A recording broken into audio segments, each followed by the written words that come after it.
Halo, assalamualaikum warahmatullahi wabarakatuh. Kembali lagi dengan saya Enggit Prasetyo.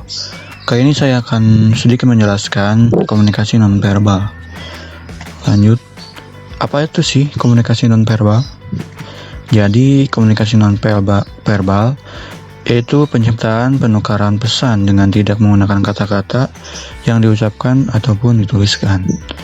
Komunikasi yang menggunakan gerakan tubuh, sikap tubuh, vokal yang bukan menggunakan kata-kata, kontak mata, ekspresi muka, kedekatan jarak dan sentuhan. Contohnya yaitu berbicara dengan suara keras dan wajah memerah menandakan sedang marah. Ataupun contoh yang lainnya. Fungsi komunikasi nonverbal yaitu mengulangi perilaku verbal, memperteguh, menekan, melengkapi, menggantikan, dan membantah atau memperdayakan.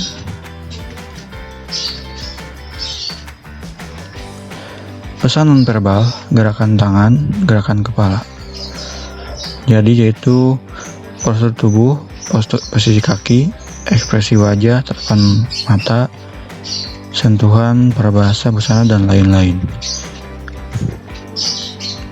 Jadi untuk setiap kita sedang berkomunikasi, ada beberapa nonverbal yang sering digunakan oleh seseorang ataupun kita, yaitu contohnya seperti ekspresi wajah, tatapan mata, atau posisi kaki bila mana kakinya itu contohnya menumpang satu, yaitu sedang menandakan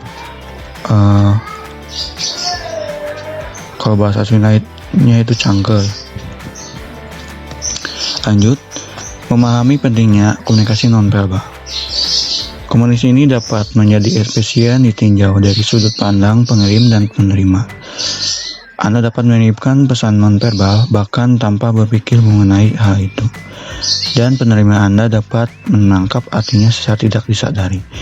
Jika Anda mempunyai tujuan yang disadari, seringkali Anda dapat mencapainya dengan lebih ekonomis menggunakan gerakan badan dibanding kata-kata. Jadi contohnya kalau kita sedang jauh, dia sedang jauh dan sedang berada di keramaian, ada teman kita yang sering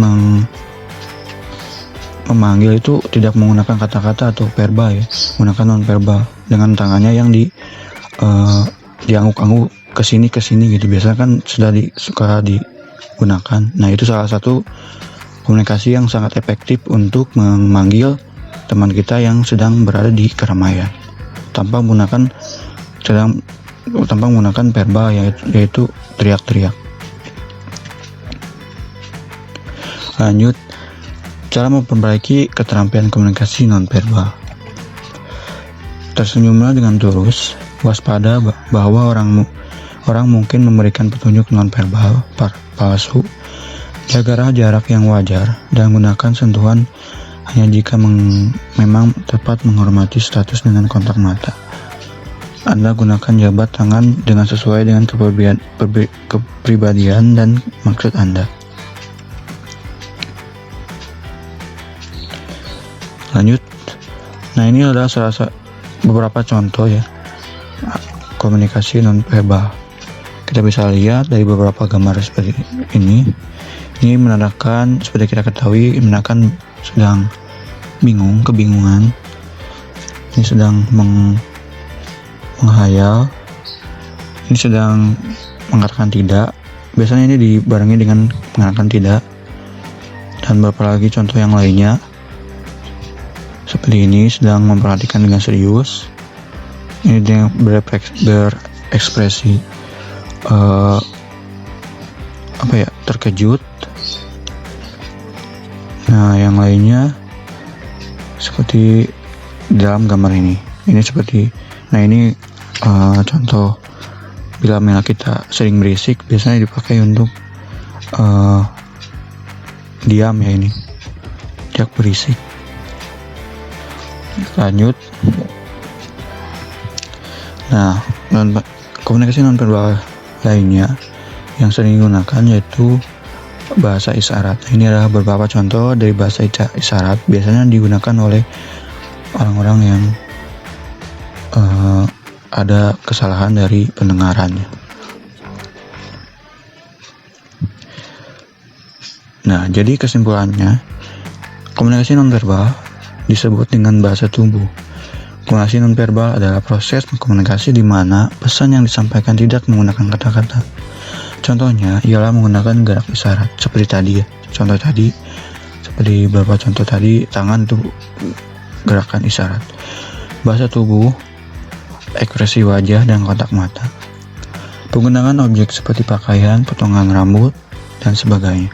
Simbol-simbol, serta cara berbicara seperti intonasi, penekanan, kualitas suara, gaya emosi, dan gaya dalam berbicara. Biasanya kalau kita sedang mendengarkan teman kita berbicara agak lesu atau lambat, itu dia menandakan sedang kecapeannya. Contohnya lanjut, komunikasi nonverbal sering kurang disadari kehadirannya serta kurang dipahami maknanya. Padahal komunikasi nonverbal mendukung dan mempengaruhi keberhasilan menyampaikan pesan. Masih jarang disadari manfaatnya. Komunikasi nonverbal menempati porsi penting. Banyak komunikasi verbal tidak efektif hanya karena komunikatornya tidak menggunakan komunikasi nonverbal dengan baik dalam waktu bersamaan. Melalui komunikasi nonverbal, orang bisa menggunakan suatu kesimpulan tentang berbagai macam perasaan orang, baik senang, benci, cinta, kangen, dengan berbagai macam perasaan lainnya. Biasanya kalau kita bertemu orang yang sudah lama tidak jumpai, ada sedikit ekspresi-ekspresi yang sering dimunculkan oleh orang tersebut. Dan kita sadari ya, sering kita sadari.